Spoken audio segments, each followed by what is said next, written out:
Bonjour à tous. Aujourd'hui, l'humilité. Il conduit les humbles dans la justice. Il enseigne aux humbles sa voie. Psaume 25 au verset 9.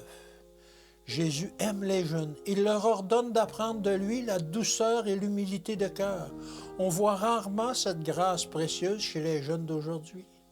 Même chez ceux qui se déclarent chrétiens, leur propre façon d'agir paraît seule, juste à leurs yeux.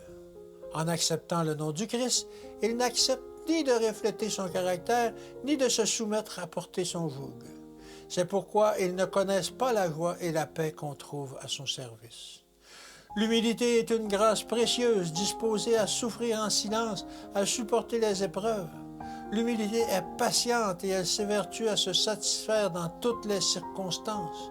L'humilité est toujours reconnaissante et elle compose ses propres chants de bonheur qui résonnent mélodieusement dans le cœur de Dieu. L'humilité supporte le désappointement et l'injure sans se venger.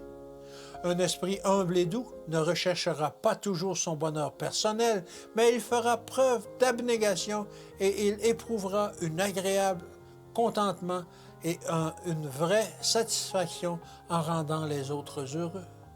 Ce n'est pas en vous élevant sur les hauteurs que vous vous rendrez grand aux yeux de Dieu, mais c'est dans une vie humble de bonté et de fidélité que vous deviendrez l'objet de la protection des anges célestes.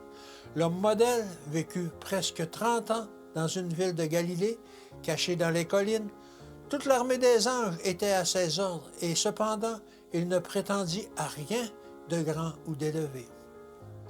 C'était un charpentier qui travaillait pour vivre et se faisait le serviteur de ceux pour qui il travaillait, montrant que le ciel peut être près de nous, dans les sentiers ordinaires de la vie, et que les anges des parvis célestes veillent sur les pas de ceux qui vont et viennent aux ordres de l'Éternel.